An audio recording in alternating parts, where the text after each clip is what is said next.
When Charlie Sheen announced he was HIV positive on live television in November 2015, Tom Berenger did not issue a statement. He called a reporter at The Hollywood Reporter and said exactly what he felt. "I was a bit shocked by it all and saddened." And then, before anyone could ask the career management question, he added the thing that stopped people mid-sentence. "If it was me, I don't think I could have done a better job with it, really." Not careful co-star diplomacy, genuine admiration from a man who had watched Charlie Sheen for 30 years and had never by any account stopped worrying about him. And then he said the 5 words that contain the whole story. "I always worry about him." Not worried, not had worried, always.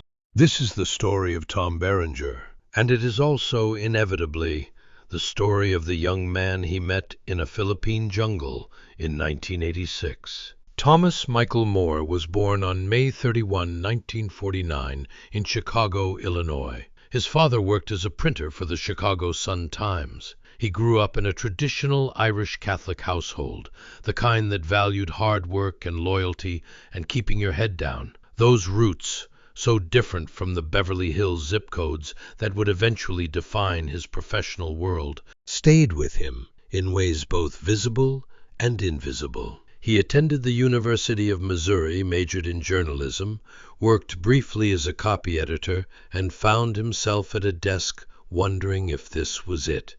He switched gears. He moved to New York. He trained as an actor in the early 1970s, taking the path that actors take when they have no connections and no money and only the conviction that this is what they are supposed to be doing.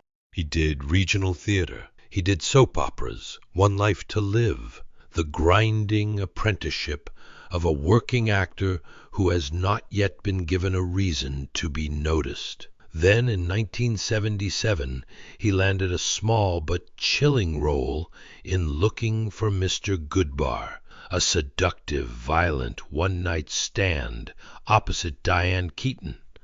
The kind of appearance that makes a director think about you differently. Then The Dogs of War in 1980 alongside Christopher Walken. Then The Big Chill in 1983, where he played Sam Weber with a quiet soulfulness that hinted at what was underneath the rugged surface, a man capable of emotional depth that the tough guy parts had never required him to access. He was building something, piece by piece, in the way of actors who never quite become famous for being famous, but who accumulate a body of work that the industry remembers. The role that changed everything arrived through a reversal that Oliver Stone himself orchestrated at the last minute. Platoon had been Oliver Stone's obsession for years. He had served in Vietnam, had gone voluntarily as a 20-year-old Yale dropout, had spent 15 months in combat, had come home with a Bronze Star with a V for valor and a story he needed to tell. He had tried to get the film made for a decade. Nobody wanted it. Vietnam was not a sellable war. Eventually, the project found financing through the British company Hemdale and Stone, began assembling his cast.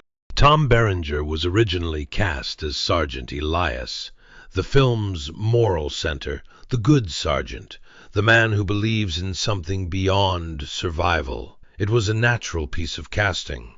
He had a face you trusted. He had the bearing of someone who would make the right call. Elias was the part audiences were meant to love. Stone made the switch late. He gave Elias to Willem Dafoe and asked Berenger to take on Sergeant Barnes. Barnes was the scarred, psychologically destroyed man on the other side of the film's moral equation, a soldier so hollowed out by war that he had become war. A man for whom the Geneva Convention was an abstraction from a world that no longer existed. Barnes had a massive scar running across his face from a previous wound which required 3 hours of prosthetic makeup every morning of production. He was the villain of the piece, he was the monster. And Berenger, who had spent his career playing sympathetic, brooding figures, had to decide whether he wanted to become unrecognizable. He did not hesitate. Everyone thought it would be Willem Dafoe, he told Keys Weekly years later, but really, I wanted it. It wasn't a big debate for me playing the bad sergeant, because the role was so good. He lost 28 pounds in the pre-production boot camp, a 2-week ordeal in the Philippine jungle, organized by military advisor Dale Dye himself, a decorated Vietnam veteran that was explicitly designed not to bond the cast, but to exhaust and break them before filming began. They slept in holes they dug themselves. They ate rations. They were denied rest in ways that Oliver Stone, who had been through the real version of this, wanted to recreate with enough fidelity that the camera could see it in their faces. Charlie Sheen was 21 years old. Carlos Erwin Esteves was born on September 3, 1965, in New York City, the third child of actor Martin Sheen and artist Janet Templeton. He had been named professionally Charlie Sheen since the beginning of his career, the same surname his father had taken before him, a nod to a family identity that was always already complicated by fame and performance. His father had been the narrator of Apocalypse Now, the greatest Vietnam film, before Platoon. Now the son would be the narrator of Platoon. The circularity was not lost on anyone, including Charlie, who has spoken about it with a mixture of pride and the particular anxiety of someone who knows what he is following. He had initially been turned down for the role of Chris Taylor, the film's young protagonist. Too young, the casting team felt. He had a quality of rawness that read as unformed. His older brother, Emilio Estevez, had been offered the lead in an earlier, aborted attempt to get the film made, but Emilio had moved on to other projects. When the film finally got its funding and Stone began casting again, Charlie came back in. Stone gave him the part. In the Philippine jungle in the boot camp that was meant to break people, Tom Berenger and Charlie Sheen occupied a specific structural relationship that mirrored their roles. Berenger was established, experienced, physically formidable, playing the authority figure. Sheen was young, new, playing the man finding his way in a world he had not chosen. The artifice and the reality folded into each other in the way that method productions sometimes allow. Berenger was not actively cruel to Sheen, but Berenger was Barnes in a way that required him to be something Barnes would be: impenetrable, intimidating, carrying something that the younger men in the platoon could not quite see around. The detail that has survived from those Philippine weeks, the one that tells you most about the texture of their early dynamic, is the story Berenger told The Hollywood Reporter. He went into Sheen's room in the jungle and found it full of Playboy magazines. He went in expecting, he is not entirely clear in the telling what he expected, and found a 21-year-old being a 21-year-old in the middle of one of the most grueling productions of the decade. He told it as a warm story, as evidence of who Charlie Sheen was at that age, before everything that came after, in the last clean chapter of a life that would get considerably more complicated. Platoon opened in December 1986. It was made for $6 million. It grossed $138 million. It won Best Picture at the Academy Awards. It won Best Director. It won Best Editing. It won Best Sound Mixing. Tom Berenger received a Best Supporting Actor nomination. Willem Dafoe received a Best Supporting Actor nomination, a rare year in which two actors from the same film competed for the same supporting award, both losing to Michael Caine in Hannah and Her Sisters. Charlie Sheen, who was the lead, received no nomination of his own. What the film did for Berenger was make him impossible to categorize. He had played the most frightening villain of the decade. He had done it by not overplaying a single moment, by letting the blankness and the scar and the stillness do the work. The industry understood him differently after Barnes. And 3 years later, when Major League arrived and asked him to play a washed-up catcher with a bum knee and a crumbling romance, the contrast was part of the point. He was funny. He was warm. He grounded the comedy in a way that pure comedians could not, because he could locate the genuine sadness underneath the laugh and let both exist simultaneously. Major League was a hit. The reunion with Sheen was, by all accounts, easy. Two men who had been through something in the Philippines and who now found themselves on a baseball diamond in Cleveland, neither of them having to explain the other. They made Major League 2 together in 1994. By then, the trajectories that would define the next 3 decades of both their lives were already diverging in visible ways. The story of Charlie Sheen's public unraveling has been told so many times in so many registers, from concern to mockery to genuine alarm, that the details have acquired a kind of white noise quality. The headlines become wallpaper after a while. What does not become wallpaper, at least for the people who knew him before the headlines existed, is the specific memory of who he was. Berenger's Playboy story is one version of that memory. A young man in a jungle entirely recognizable, not yet carrying the weight of what was coming. By the time 2.5 Men was at its height, the show that made Charlie Sheen the highest paid actor on American television, pulling in nearly $2 million per episode, the distance between that young man in the Philippines and the person the public was watching had become very large. The substance issues that had been manageable complications in the earlier years had become something that could not be managed. The erratic behavior, the hospitalizations, the public statements that veered from grandiosity into something that sounded like distress expressed as performance. The firing from 2.5 Men in 2011, the Winning Tour, the Tiger Blood, the Warlock. Berenger watched from a distance.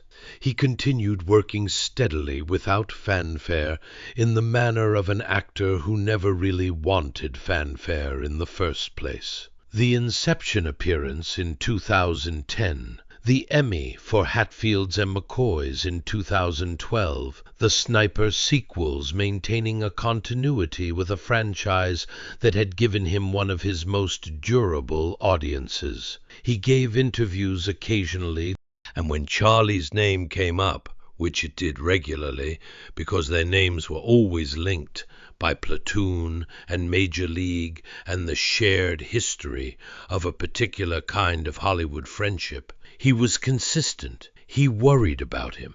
He had told him during Major League 2 in 1994 to get a house somewhere out of Hollywood, somewhere he could clear his head, Wyoming or Idaho, a place that was not the industry. I said, "You know what you ought to do, Charlie, is get yourself a house out in Wyoming, Idaho, somewhere out there, to get away from Hollywood. At least you'll have a place where your head can clear and to hang your hat." Charlie had not done this. Whether he had heard the advice and rejected it, or heard it and been unable to follow it, or simply not been in a place where such advice could land, is not something Berenger has speculated about publicly. On November 17, 2015, Charlie Sheen sat on the Today Show with Matt Lauer and disclosed that he was HIV positive. He had been living with the diagnosis for approximately 4 years, during which time he had told only a small number of people. He had been paying by his own account in the millions of dollars to individuals who had threatened to expose him. The disclosure was its own kind of controlled detonation. He chose, the moment chose, the platform, and delivered the information with a steadiness that nobody who had been watching his public behavior in the previous years had reason to expect. Berenger's response, given within the same news cycle, captured something important. He said he was shocked and saddened. He said he couldn't have done it better himself. He said he always worried about Charlie. The last sentence is the one that carries the most weight. Not that he had worried about him since the diagnosis. Not that he was newly concerned by this specific piece of news. That he always worried, the present continuous, as an ongoing condition of knowing Charlie Sheen. There is something in that particular kind of worry, the long worry, the one that has no clear beginning or end, that has simply been part of the background of your relationship with someone for decades, that is closer to love than concern. It is the worry of someone who met a 21-year-old in a jungle in the Philippines, saw something in him that was exceptional and also vulnerable in ways that were not immediately legible, and has been watching what happened to that person ever since.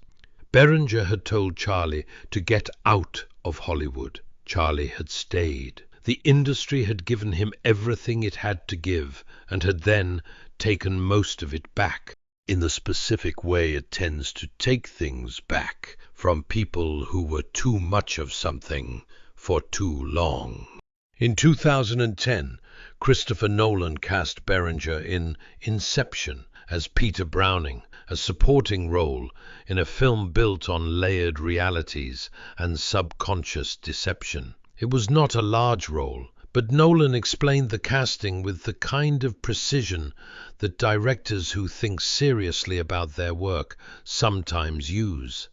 We wanted someone who brought instant familiarity and emotional history. Tom has that. The moment you see him, there's a kind of trust and complexity that doesn't need explaining. It was true.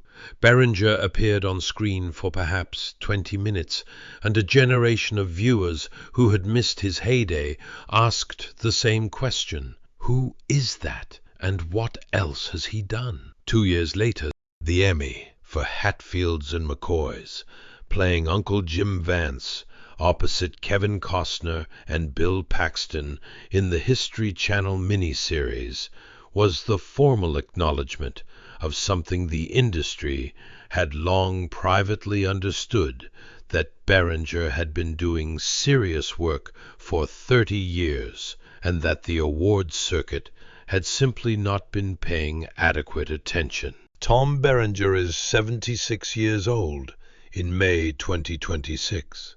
He lives between South Carolina and Utah, far from Los Angeles, which is exactly what he told Charlie Sheen to do in 1994. He has 6 children from 4 marriages, a personal history that has its own complications, including a legal dispute in 2012 with a former spouse over property and trust matters that briefly made the kind of headlines he has spent most of his career avoiding. He has kept his private life private with a consistency that would be unremarkable in any other industry, and is quietly remarkable in this one. He reunited with his Platoon castmate Keith David for the independent film American Dresser, and he has continued appearing in sniper sequels with a professionalism that some critics condescend toward, and that audiences who have been showing up for those films since 1993 seem to find entirely reasonable. The franchise is not prestige. It is a working actor doing his job for an audience that trusts him, which is its own form of integrity. He founded the Tom Berenger Acting Scholarship to support young theater students. He is passionate about American history. He has spoken about his conservative politics in interviews, which has occasionally surprised people who remember that Oliver Stone, who directed his most celebrated work, is not a conservative. The film that made both their names was at its core an anti-war film made by a Vietnam veteran who believed the war was wrong. Berenger played the face of that film's moral collapse, the Barnes who says, "Kill them all and let God sort them out," and did it so convincingly that audiences sometimes have trouble reconciling the performance with the man. He has said he wanted the role. He said it clearly and more than once. The role was so good that the question of what it meant was secondary to the question of whether he could do it. Charlie Sheen is now 59 years old. He has been largely out of the public eye in recent years, quieter, smaller in the footprint he makes on the news cycle, which is probably both a choice and a consequence of time. He has spoken about his sobriety in interviews and has not specified what that means exactly. He has 5 children from 3 relationships. He has, by any measure, survived things that should have ended him, which is a fact that carries weight regardless of how you feel about the choices that put him in those situations. When Berenger called The Hollywood Reporter in November 2015 and said what he said, he was not performing concern for the cameras. "I always worry about him." That is the fullest sentence in this story, not because it contains the most information, but because it contains the most history. Every year they worked together, every year they did not. Every headline that came between Platoon and that Tuesday in November 2015 is inside that present continuous tense. Always. Not sometimes. Not when things got bad. Not when the news reached a certain threshold. Always. What do you think of Tom Berenger's career and his decades-long friendship with Charlie Sheen? Leave us your thoughts in the comments below. Don't forget to like, subscribe, and we will see you in the next one.